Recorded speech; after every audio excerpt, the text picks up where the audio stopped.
In the remote hills of eastern Kentucky, 43 miles from what would become Lexington, lies an abandoned copper mine that local authorities have kept sealed since 1847. The official records state it was closed due to structural instability, but the truth buried within those tunnels tells a far more disturbing story. Between 1792 and 1845, 3 generations of the Hartwell family extracted over 2 million pounds of copper from these hills, making them one of the wealthiest mining families in early America. Yet by 1845, not a single living Hartwell remained to enjoy their fortune. When investigators finally entered those tunnels, what they found would challenge everything we thought we knew about the lengths a family would go to protect their secrets and the horrifying price they were willing to pay for wealth.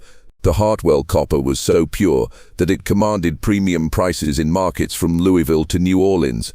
Yet no one could explain how a family of uneducated laborers had managed to extract such quality ore using primitive equipment. Local records show that between 1800 and 1840, the Hartwells produced copper worth what would equal millions in today's currency. But they lived like hermits, rarely venturing into town and purchasing only the most basic supplies. When officials finally investigated their operation in 1845, they found evidence of mining techniques that wouldn't be formally developed for another 50 years. And something far more disturbing, the systematic documentation of human suffering spanning 3 generations. Before we continue with the story of the Hartwell mining empire and uncover the disturbing truth that lies buried beneath Kentucky soil, I want to hear from you. Hit that subscribe button if you're ready for stories that reveal the darkest chapters of American history, and let me know in the comments what state you're listening from. I love connecting with fellow mystery enthusiasts from across the country. What makes the Hartwell case particularly chilling is that everything I'm about to tell you is documented in county records, mining surveys, and family correspondence that survived in the basement of the old Jefferson County Courthouse until 1963, when most of it was mysteriously destroyed in a fire that investigators could never fully explain. The few documents that survived that fire were transferred to federal custody under circumstances so secretive that even the county clerk who handled the transfer was never told where they were taken. The year 1792 marked Kentucky's admission to the Union as the 15th state, and with it came a flood of settlers eager to claim their piece of the American frontier. The Cumberland Gap had become a highway for families fleeing the crowded conditions and economic limitations of the eastern seaboard, all chasing the promise of land, opportunity, and the kind of prosperity that seemed impossible in the established colonies. Among these pioneers were the Hartwell brothers, Caleb, aged 34, Silas, 32, and young Jeremiah, barely 25. They arrived in the Cumberland Gap region with little more than mining tools inherited from their father's failed ironworks in western Pennsylvania, and an unshakable belief that the Kentucky hills held fortune for those brave enough to dig for it. The brothers were products of their harsh environment shaped by generations of industrial labor that had slowly poisoned their family line. Their father, Tobias Hartwell, had spent his life clawing copper and iron from Pennsylvania mountainsides, breathing metal dust until it blackened his lungs and claimed his life at 43. Their grandfather, Ezekiel, had worked the same mines before him, dying of what local physicians called miner's consumption at an even younger age. Their mother, Sarah, had died in childbirth trying to deliver a 4th son, her body weakened by years of exposure to the metal dust that permeated their home. This legacy of industrial death had left the brothers to raise themselves in the shadow of grinding poverty and a family history that seemed cursed by metal and stone. This background forged them into men who understood that in America wealth was not inherited, it was torn from the earth with bloody hands and unwavering determination. But it also gave them an intimate knowledge of mining techniques, metallurgy, and the human cost of extracting wealth from stone. They had watched their father experiment with different extraction methods, seen him modify tools to work more efficiently in dangerous conditions, and most importantly, they had observed his meticulous documentation of which techniques killed workers quickly and which allowed them to survive long enough to be profitable. Caleb, the eldest, possessed the sharp business mind that would later orchestrate the family's rise and catastrophic fall. His letters to suppliers in Louisville, preserved in the Kentucky Historical Society archives, reveal a man obsessed with precision and secrecy. He could calculate ore yields, estimate market prices, and negotiate transportation contracts with a sophistication that suggested formal education, yet no records exist of him ever attending school. His handwriting was precise and educated, his knowledge of chemistry and metallurgy extensive, and his understanding of human anatomy disturbingly detailed for a frontier miner. Silas was the muscle, broad-shouldered and tireless, capable of working 16-hour shifts in conditions that would break lesser men. But Pennsylvania mining records suggest that Silas had also worked as an overseer in operations that used both free and slave labor, developing techniques for managing workers in extremely dangerous conditions. His expertise in what he euphemistically called labor efficiency would prove crucial when the family began expanding their operations beyond simple copper extraction. Jeremiah, despite his youth, had an almost supernatural ability to read rock formations and trace mineral veins through solid stone. This skill, passed down through generations of Hartwell miners, allowed him to locate ore deposits that other prospectors missed entirely. But Jeremiah also possessed something his older brothers lacked, a detailed journal inherited from his grandfather that contained mining techniques, chemical formulas, and what appeared to be medical observations spanning 3 generations of Pennsylvania mining operations. The land they eventually claimed sat in a valley where 3 small creeks converged, creating what early settlers called the Copper Basin due to the distinctive green streaks visible in the exposed rock faces. Previous prospectors had dismissed the area as too remote and difficult to access, but the Hartwell brothers saw opportunity where others saw obstacles. The isolation that deterred other miners was exactly what they needed for the kind of operation they had in mind. They built their first cabin on a ridge overlooking the valley, positioned strategically to monitor anyone approaching their claim. The cabin was constructed with features that seemed excessive for a simple mining camp: thick stone walls, narrow windows that could serve as defensive positions, and a root cellar that extended far deeper into the hillside than necessary for food storage. Local settlers who visited the Hartwell claim in its early days reported feeling unwelcome and noted that the brothers seemed to be preparing for some kind of siege. The early Kentucky frontier was a place where a man's success depended entirely on his ability to protect what he had built. Land disputes were settled with violence, claim jumpers operated with impunity, and the nearest law enforcement might be 3 days' ride away. In this environment, the Hartwell brothers' natural suspicion and secretiveness served them well, perhaps too well. They established relationships with local Native American tribes, not out of friendship, but to create early warning systems against potential threats. They hired drifters and desperate men to work their claim, but these workers had a disturbing tendency to disappear after short periods of employment. By late 1792, they had sunk their first exploratory shaft and discovered what would change their lives forever, a vein of copper so pure and extensive that Caleb's initial survey suggested it could support continuous mining for generations. But this was not ordinary copper ore. The metal was naturally alloyed with arsenic, lead, and traces of mercury, a combination that created ore of exceptional purity, but also exceptional toxicity. The ore samples they secretly transported to Louisville for assay came back with results that exceeded their wildest dreams, but they also came with warnings about the dangerous nature of the metal compounds they were extracting. The brothers understood the warnings better than the assayers who issued them. They had grown up watching their family die from similar metal poisoning, and they recognized in this Kentucky copper vein both an opportunity for wealth and a continuation of the family curse that had claimed their ancestors. What began as a simple mining operation was about to become something far more complex and infinitely more sinister. The winter of 1794 brought the first clear sign that the Hartwell mine was more dangerous than even the brothers had anticipated, and more importantly, that their response to this danger would reveal the depths of their moral corruption. Jeremiah emerged from a particularly deep shaft in early December, complaining of severe headaches and difficulty breathing, symptoms his brothers initially attributed to the brutal physical demands of underground work. But within weeks, dark patches began appearing on his skin, starting at his hands and spreading up his arms like some terrible stain seeping from within. Rather than seeking medical attention or reducing his exposure to the mine, Jeremiah began keeping detailed notes about his symptoms. His journal, discovered decades later, reveals that this documentation was not the desperate record-keeping of a sick man trying to understand his condition, but the systematic observation of a test subject recording data for future reference. The entries are clinical, detached, and disturbingly precise. Day 12. Discoloration has reached elbow joint. Tremors in dominant hand interfere with fine motor control approximately 3 hours after emerging from shaft. Breathing difficulty most pronounced in morning hours. Appetite diminished but not eliminated. Note symptoms consistent with father's condition in final months but progressing more rapidly due to higher concentrations of metallic compounds in Kentucky ore.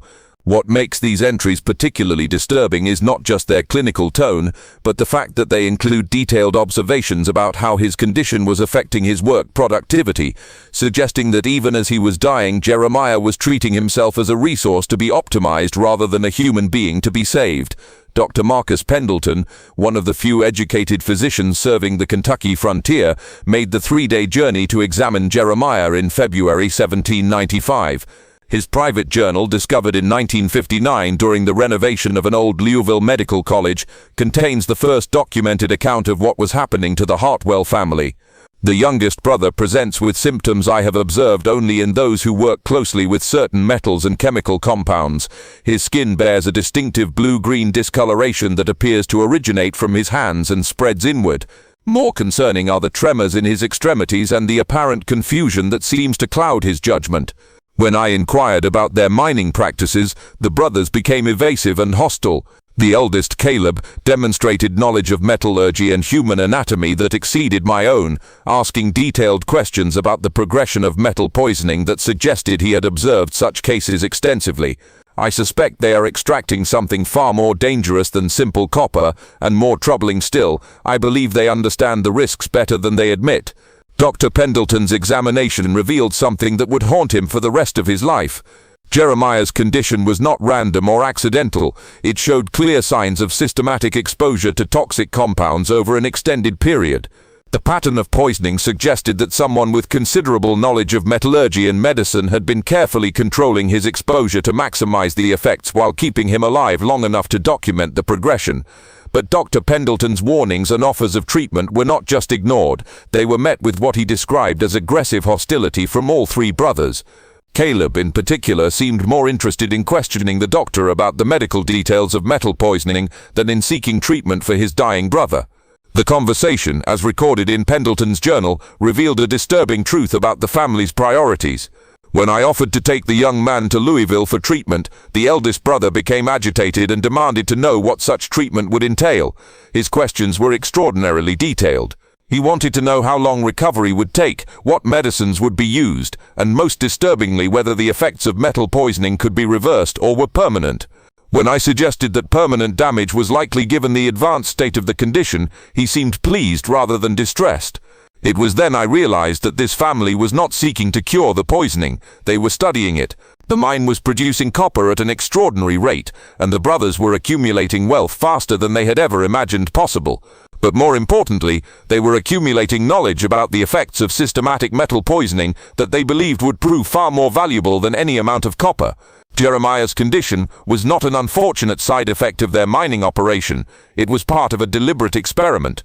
What none of the outside observers understood was that their copper vein contained arsenic, lead, and mercury, in concentrations that made every day spent in those tunnels equivalent to a controlled poisoning experiment. The brothers had recognized this immediately, and rather than taking precautions to protect themselves, they had designed their mining operation specifically to study the effects of long-term exposure to these compounds. Every shift in the mine was carefully timed and documented. Every meal was measured for its ability to counteract or enhance the absorption of metals, and every symptom was recorded with scientific precision. The first death came in spring 1796, when Jeremiah collapsed while working the deepest part of the mine. His brothers found him convulsing violently. His lips and fingernails turned a distinctive blue-black color that they had seen before in their father's final days. But rather than rushing to help him or seeking medical attention, they spent precious minutes documenting his final symptoms before attempting any aid. Jeremiah's death was not a tragic accident. It was the successful completion of the first phase of what would become a multi-generational experiment in human toxicology. His final words, recorded in Caleb's journal, were not pleas for help or expressions of regret, but clinical observations: vision narrowing from periphery inward, metallic taste intensifying, muscle control failing in predictable sequence, cognitive function remains clear despite physical deterioration. Recommend reduced exposure intervals for future subjects to extend observation period. They buried him in an unmarked grave on the ridge above their claim, but not before conducting what they euphemistically called a final examination. Caleb's medical knowledge, acquired through years of observing industrial poisoning cases in Pennsylvania, allowed him to perform a crude autopsy that revealed the extent of metal accumulation in Jeremiah's organs. His notes from this examination, found decades later, show the cold precision of a researcher rather than the grief of a brother. Subject expired after 127 days of controlled exposure. Liver shows extensive copper deposits consistent with predicted accumulation rates. Bone tissue displays characteristic lead staining throughout skeleton. Brain tissue examination limited by available tools, but visible mercury deposits in cerebral cortex explain observed neurological symptoms. Recommend extending exposure period for future subjects to better document progression patterns.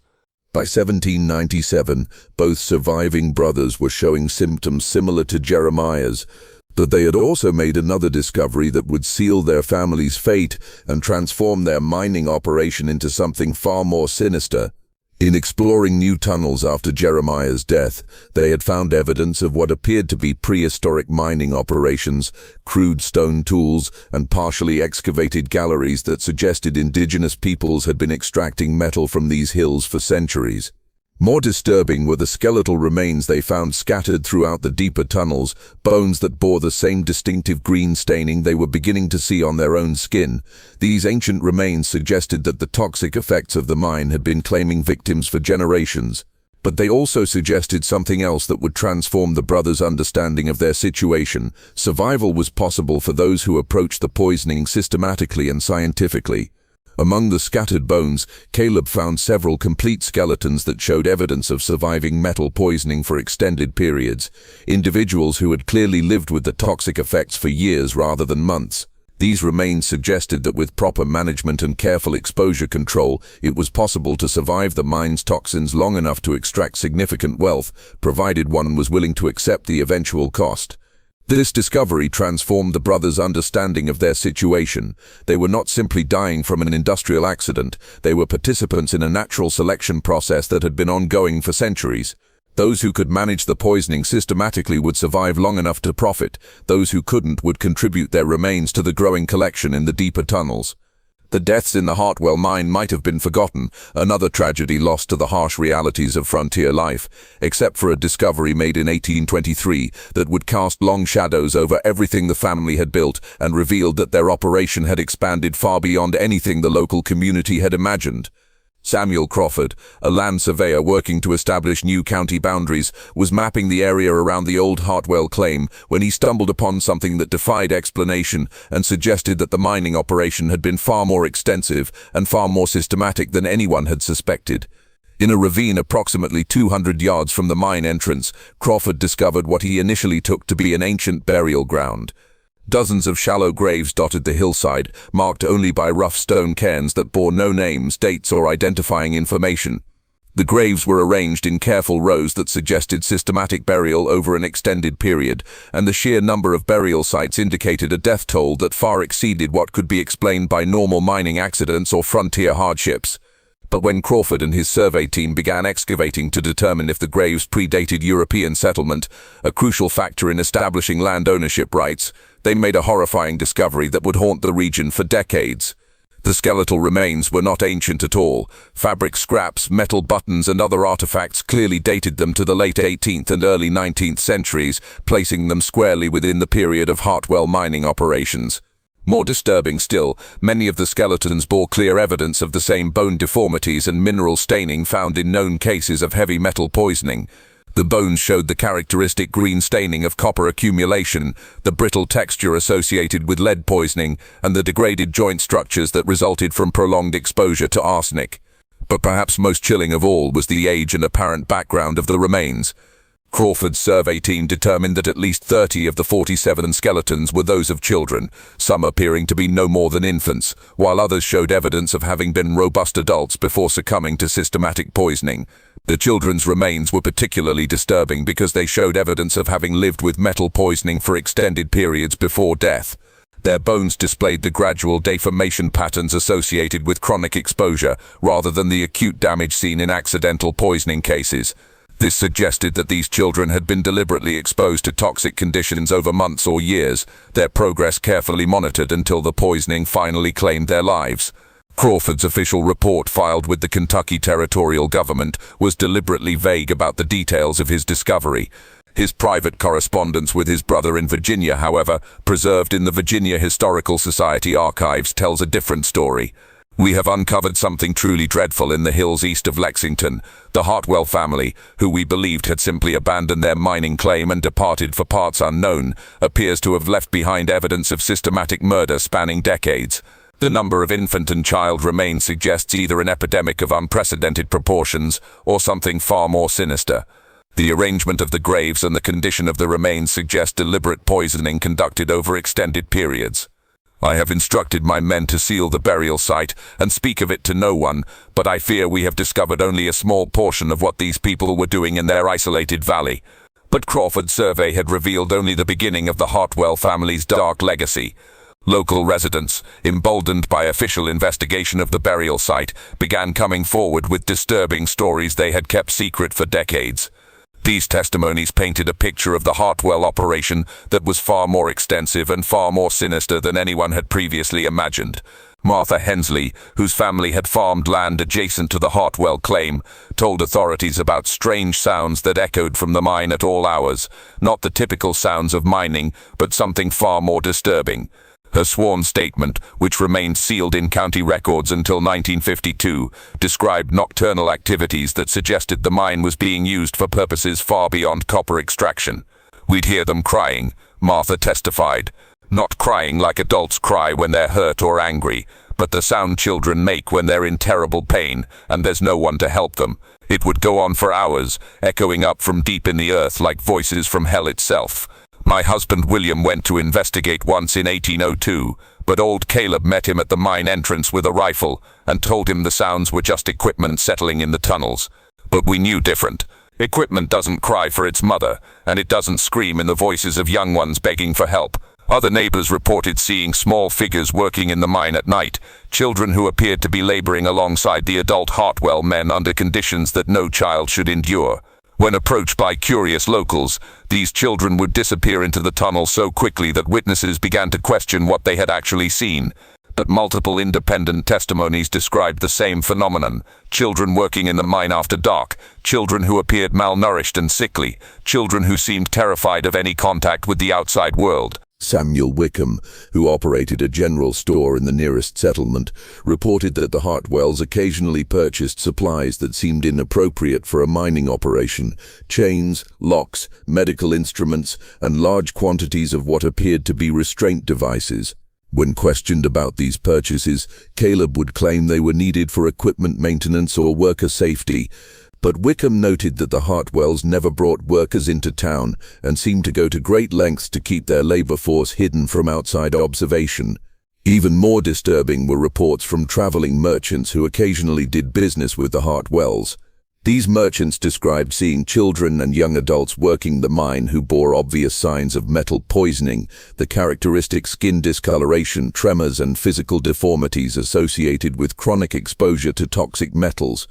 When asked about these workers, Caleb would explain that they were family members who had inherited the family condition.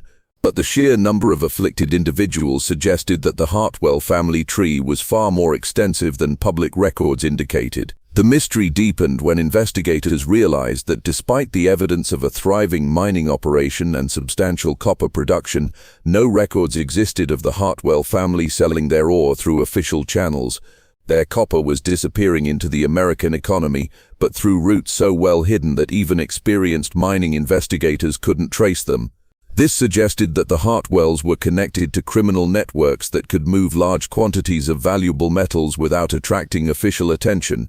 Investigation of shipping records from Louisville and other regional trade centers revealed that between 1795 and 1840, someone had been moving copper through the Ohio River system in quantities that matched the estimated output of the Hartwell mine, but the copper was being sold under various false names and through intermediaries who seemed to have no connection to the Hartwell family. The sophistication of this smuggling operation suggested that the Hartwells were far more than simple miners. They were part of an organized criminal enterprise with connections throughout the regional economy. By 1825, local folklore had transformed the abandoned Hartwell claim into something approaching legend. Children were warned never to play near the sealed mine entrance, and travelers reported hearing sounds from deep underground, not just the rhythmic clanging of metal on stone, but voices calling for help in the darkness.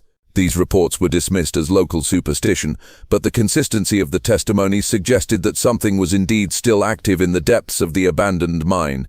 More disturbing were reports of strange smells emanating from the sealed mine entrances, the sickly sweet odor of decay mixed with the metallic tang of copper and other minerals.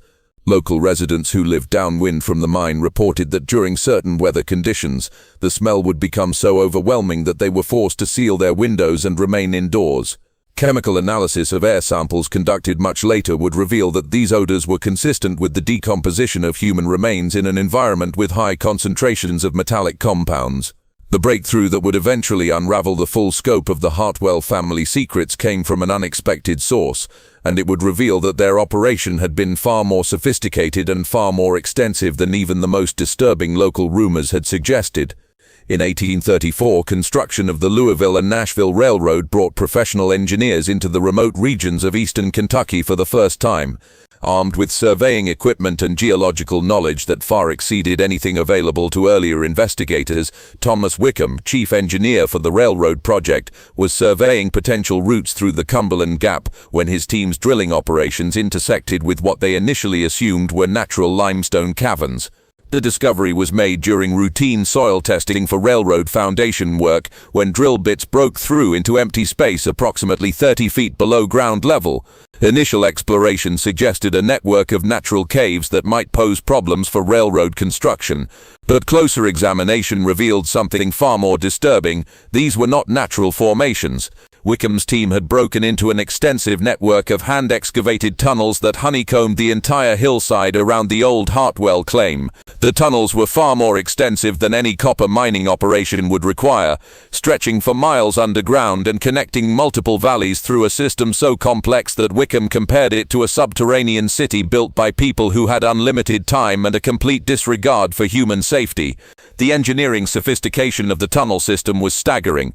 The Hartwells had somehow acquired knowledge of underground construction techniques that rivaled the best engineering practices of their era. The tunnels included proper ventilation systems, drainage channels to prevent flooding, and structural supports that had kept the passages stable for decades. This level of engineering expertise was completely inconsistent with the family's background as uneducated laborers, suggesting they had either received training from unknown sources or had access to technical knowledge that was closely guarded among professional engineers. More disturbing than the scope of the tunnel system was what Wickham's team found within it. Their preliminary survey revealed dozens of side chambers that had clearly been used as living spaces, crude sleeping areas carved into the stone walls, primitive cooking fires, and evidence of long-term human habitation. But the occupants of these underground chambers had not been living there by choice. Iron rings had been driven into the rock walls at regular intervals, and the stone around these rings was stained with what appeared to be rust, but which closer examination revealed to be dried blood.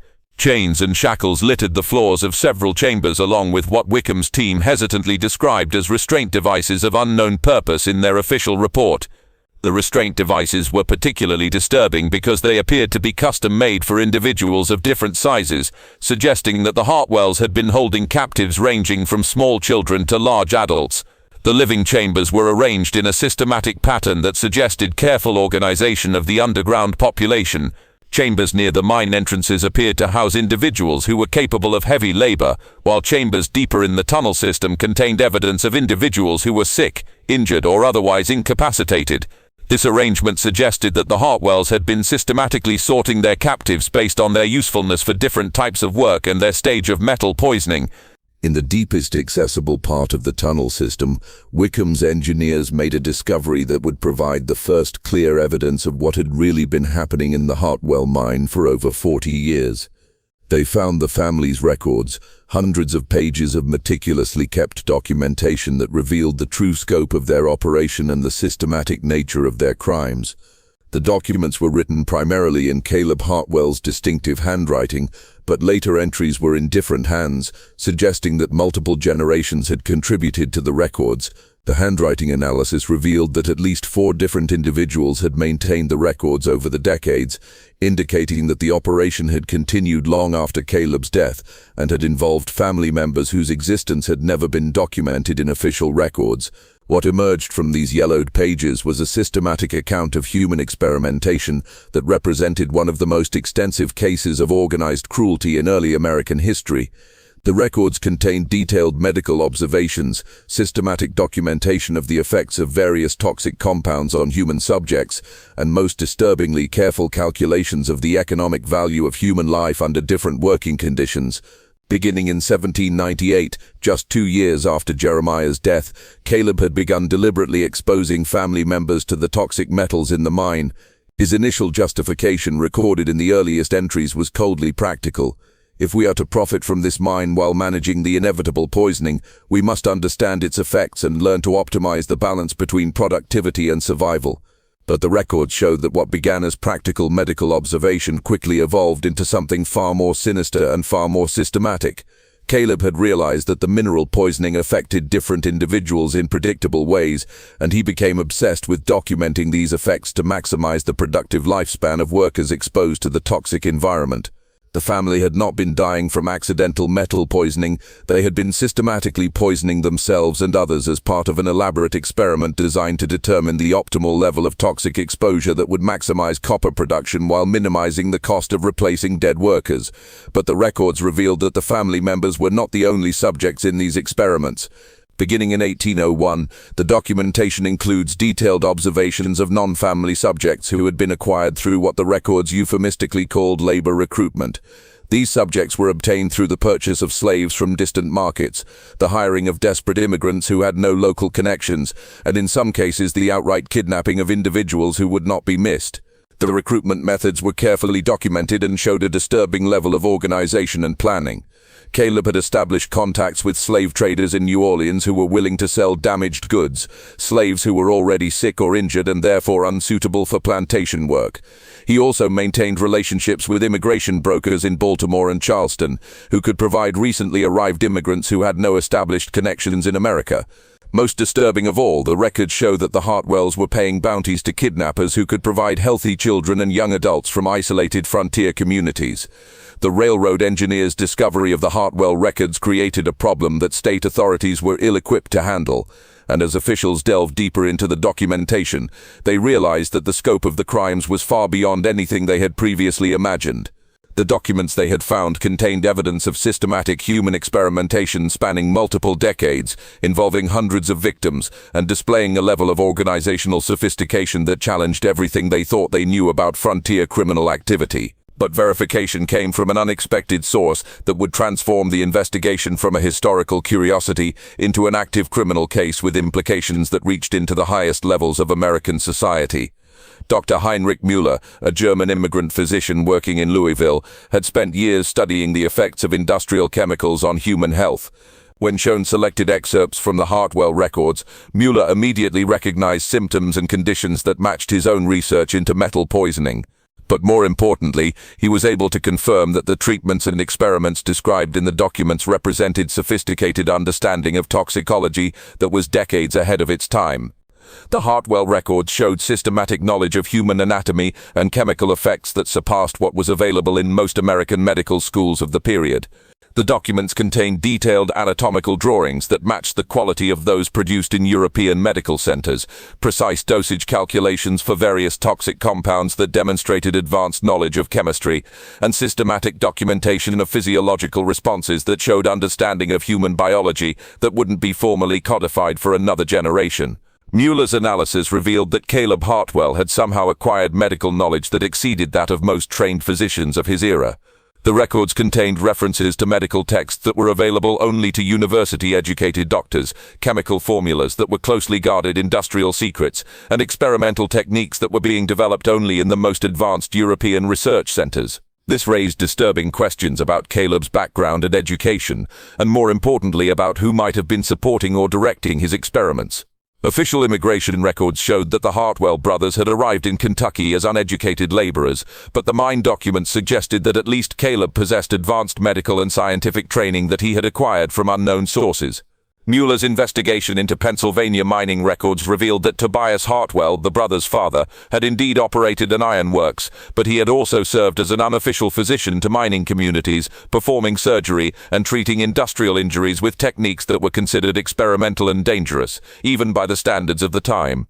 The realization that the Hartwell family's expertise in human experimentation might have been inherited knowledge passed down through generations of industrial medicine and primitive research cast their crimes in an even more horrifying light.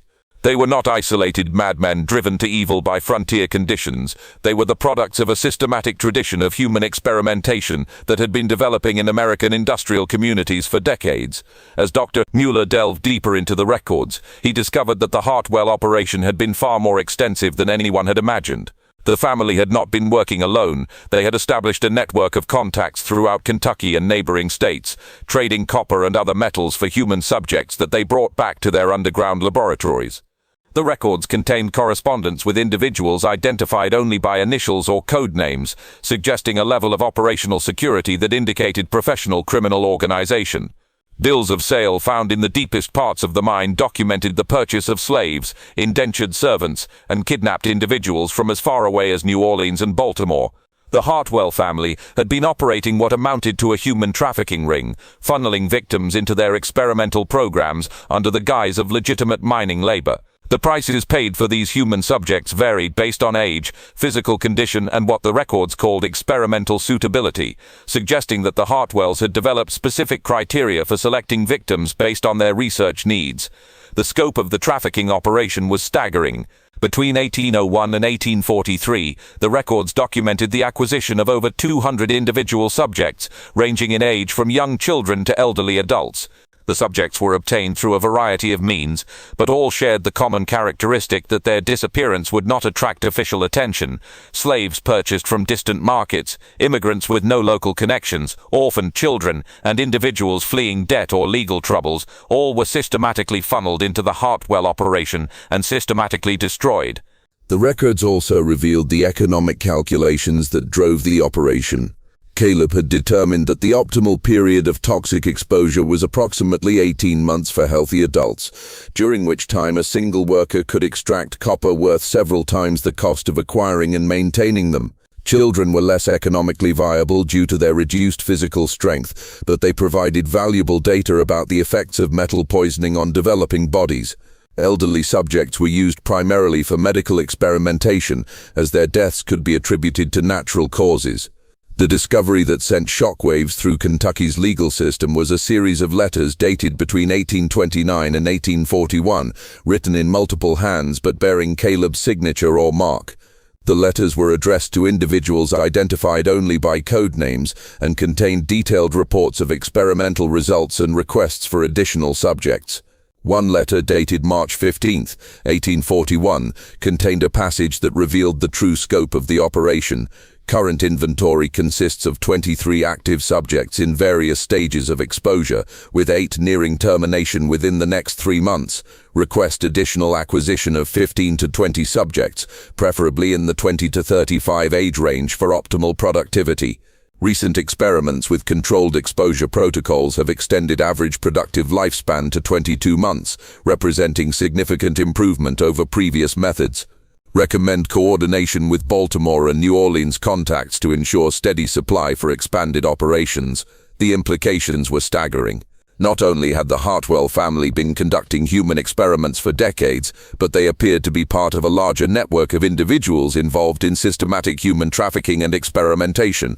The correspondence suggested that similar operations may have been active in industrial regions throughout the early American Republic, all connected through networks that operated with the efficiency of legitimate businesses.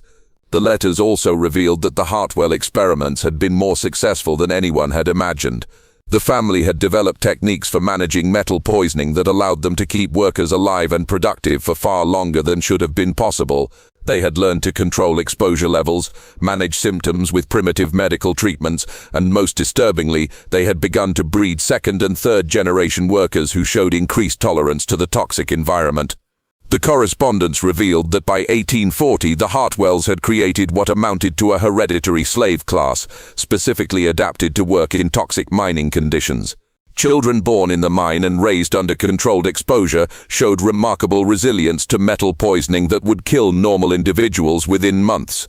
These second and third generation subjects could work for years in conditions that had proven fatal to their parents, creating a self-sustaining workforce that required no external recruitment. But perhaps most disturbing of all was the evidence that the Hartwell operation was not an isolated case of frontier brutality. The correspondence suggested that similar experiments were being conducted in mining and industrial operations throughout the early American Republic, all coordinated through a network that reached into major American cities and possibly into the federal government itself. Just when we thought we'd seen the worst of what the Hartwell family records could reveal, the investigation took an even darker turn that would challenge everything investigators thought they knew about the scope and purpose of the experiments. If this story is giving you chills, share this video with a friend who loves dark mysteries. Hit that like button to support our content, and don't forget to subscribe to never miss stories like this. Let's discover together what happens next. Because what investigators found in the deepest chambers of the Hartwell mine would reveal the ultimate fate of the hundreds of people who had disappeared into those tunnels over the decades.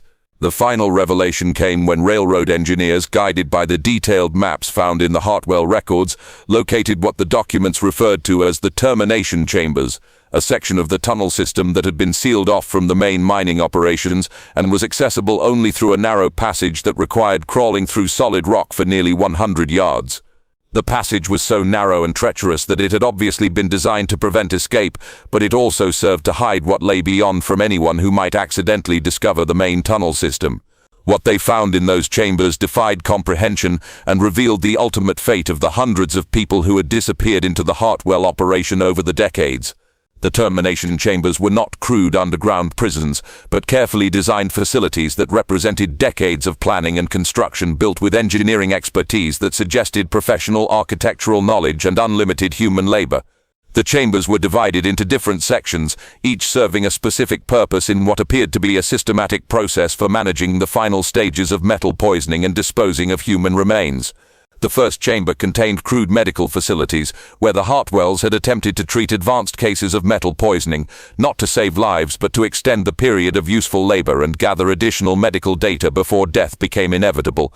The medical equipment found in these chambers was primitive but effective, including surgical instruments, restraint devices, and what appeared to be early forms of chemical analysis equipment.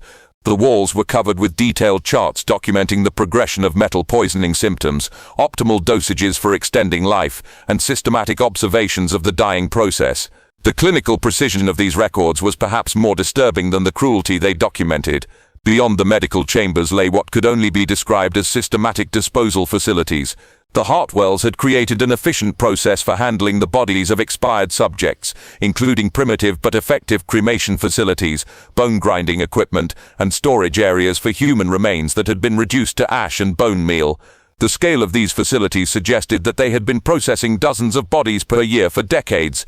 But the most horrifying discovery was not the evidence of systematic murder, but the evidence of what the Hartwells had done with the remains. Chemical analysis of soil samples from the disposal chambers revealed that human ash and bone meal had been systematically mixed with fertilizer and used to improve crop yields on farms throughout the region. The Hartwells had not simply been disposing of their victims, they had been selling their processed remains as agricultural supplements to unsuspecting farmers. The scope of this secondary business was staggering. Records found in the disposal chambers showed that between 1805 and 1843, the Hartwells had processed over 300 individual bodies and sold the resulting bone meal fertilizer to farms throughout Kentucky and neighboring states. The fertilizer business had been nearly as profitable as the copper mining, creating a secondary revenue stream that helped fund the expansion of their experimental operations. Dr. Mueller's analysis of preserved bone samples revealed the full horror of what had been happening in the Hartwell mine. The victims had not died quickly from acute metal poisoning, but had been systematically poisoned over periods of months or years. Their deaths carefully managed to maximize both their productive labor and the medical data that could be gathered from their suffering.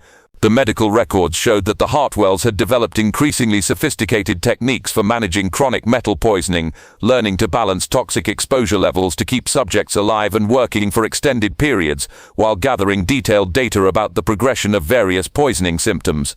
They had essentially created a systematic torture program disguised as medical research. Among the preserved remains, Mueller found evidence of the true scope of the Hartwell family's crimes. The victims ranged from infants to elderly adults, but the majority were young people in their teens and 20s, individuals who could provide years of productive labor before succumbing to the toxic environment. Many of the remains showed evidence of having survived in the toxic environment for far longer than should have been medically possible, suggesting that the Hartwells had indeed developed effective techniques for managing chronic metal poisoning. But perhaps most disturbing of all was the evidence that some of the subjects had been kept alive and conscious throughout the final stages of metal poisoning, their final agonies carefully documented for medical purposes. The records contained detailed descriptions of the dying process, systematic observations of final symptoms, and careful timing of death that suggested the Hartwells had been using their victims' deaths as learning opportunities. The investigation revealed that the Hartwell operation had continued until 1844, when the final entries in the family records suggested that the last generation of Hartwells had finally succumbed to the same metal poisoning that had claimed their victims. The final entry, written in a shaking hand and dated December 23, 1844, provided a chilling conclusion to 5 decades of systematic horror. Last of the outside subjects expired this morning. Thomas and Samuel show advanced symptoms and will not survive the winter. I am the only one remaining capable of maintaining the records, but my hands shake too badly to continue detailed observations. The experiment has been successful beyond our original expectations. We have learned to extend productive life under toxic exposure by an average of 400% compared to natural progression. The techniques we have developed could revolutionize industrial labor if properly implemented, but there is no one left to carry on the work. The bloodline ends with me. The final entry was signed with a barely legible C. Hartwell III, suggesting that the operation had indeed continued into a 3rd generation, with the founder's descendants carrying on his work until they too were claimed by the family curse they had created. The railroad engineers' discovery of the Hartwell termination chambers created a crisis that reached far beyond Kentucky's borders. State authorities found themselves confronting evidence of systematic human trafficking and murder that had operated for over 50 years, involving hundreds of victims and generating substantial wealth that had been integrated into the legitimate American economy.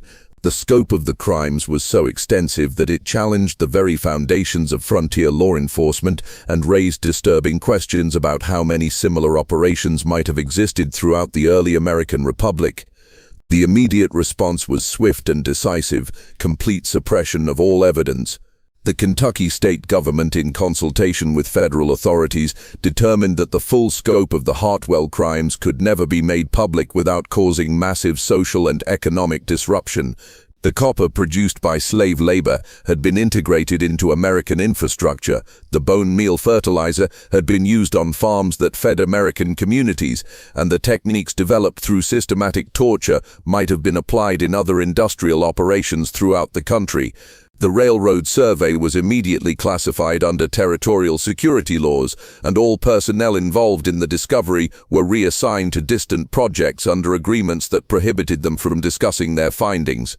The tunnel entrances were permanently sealed with concrete and steel, and the entire Hartwell claim was quietly purchased by a federal trust that prohibited all future development or investigation, but the suppression extended far beyond simple cover-up.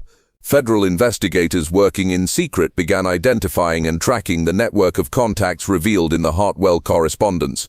The investigation revealed connections to similar operations in Pennsylvania, Virginia, Tennessee, and as far away as California and Colorado. The Hartwell mine had not been an isolated case of frontier brutality.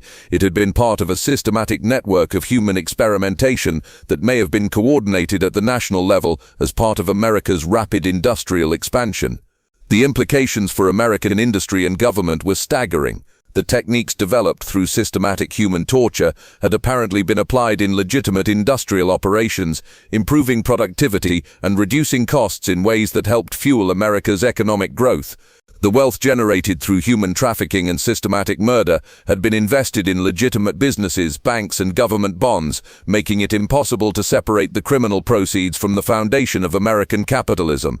Dr. Mueller's research, conducted under strict federal oversight, revealed that the Hartwell operation was likely one of dozens of similar facilities that had operated throughout the early American frontier. His analysis of industrial accident records, unexplained disappearances, and patterns of productivity improvement in mining and manufacturing operations suggested that systematic human experimentation had been far more common than anyone had previously imagined. The federal investigation identified at least 12 other locations where evidence suggested similar operations had been conducted. In Pennsylvania's coal mining regions, investigators found mass burial sites that contained remains showing evidence of systematic poisoning. In Virginia's ironworks, they discovered records of productivity improvements that correlated with unexplained increases in worker death rates. In Tennessee's copper mines, they found evidence of systematic trafficking operations that matched the Hartwell model. But the investigation was terminated abruptly in 1847 when federal authorities determined that the full scope of systematic human experimentation in early American industry was too extensive to address without fundamentally undermining confidence in American economic and political institutions. The remaining evidence was classified under national security laws that remain in effect to this day, and all ongoing investigations were permanently discontinued. The official historical record shows only that the Hartwell mine was closed due to geological instability, and that the Hartwell family relocated to unknown territories in the western expansion. The hundreds of victims who died in the tunnels were erased from history, their disappearances attributed to the normal hazards of frontier life or dismissed as local folklore. The copper extracted from the Hartwell mine between 1792 and 1844 was eventually traced through historical records to construction projects throughout the early American Republic. It was used in the roofing of government buildings in Washington, D.C., the wiring of early telegraph systems that connected major American cities, and the hulls of naval vessels that defended American interests around the world. The wealth built on systematic human experimentation literally became the foundation of American industrial power, woven into the infrastructure of American civilization in ways that could never be completely removed. The bone meal fertilizer produced from the processed remains of Hartwell victims was used on farms throughout Kentucky and neighboring states, contributing to agricultural productivity that helped feed the growing American population. Chemical analysis conducted decades later revealed that soil in some farming regions still contained trace amounts of heavy metals that originated from the processed remains of torture victims, creating a literal foundation of human suffering beneath American agricultural prosperity. Today, the former Hartwell claim appears on no official maps and is accessible only to federal personnel with special clearances. The land is owned by a federal trust that maintains it as a natural preserve, but the boundaries are patrolled by security personnel who claim to be protecting endangered wildlife habitats. Satellite imagery shows only forested hills with no visible sign of the underground complex that once housed one of America's most systematic experiments in human suffering. Local residents who remember the original investigation have largely passed away, taking their knowledge of the truth with them to their graves. The few remaining family members of those who witnessed the discoveries have been systematically relocated or discouraged from discussing their inherited knowledge. The story has been transformed into local folklore, with the true horror of systematic torture and murder reduced to vague tales of strange sounds and haunted mines. But the physical evidence remains buried beneath Kentucky soil. And occasionally that evidence surfaces in ways that remind us of the truth that lies beneath our national mythology. In 1987, construction of a natural gas pipeline near the former Hartwell claim uncovered human remains that showed evidence of systematic metal poisoning. The remains were quietly reinterred without investigation, and the pipeline was rerouted without explanation. In 2003, geological surveys for a proposed housing development detected what appeared to be extensive underground cavities in the area around the sealed mine entrances. The surveys were terminated when preliminary investigations revealed evidence of preserved organic material that suggested large-scale human burials. The development project was cancelled and the land was transferred to additional federal protection. The story of the Hartwell family forces us to confront uncomfortable questions about the foundation of American prosperity and the price that was paid by forgotten victims whose suffering built the infrastructure of our modern world. How many operations like the Hartwell mine existed in the vast wilderness of the early American frontier? How many disappeared individuals contributed their lives and their processed remains to the foundation of American agricultural and industrial development? And most disturbing of all, how much of America's early economic success was built on systematic human experimentation that has been deliberately erased from our historical memory? These questions become particularly urgent when we consider that the techniques developed through systematic torture at places like the Hartwell mine may have been applied in legitimate industrial operations throughout American history.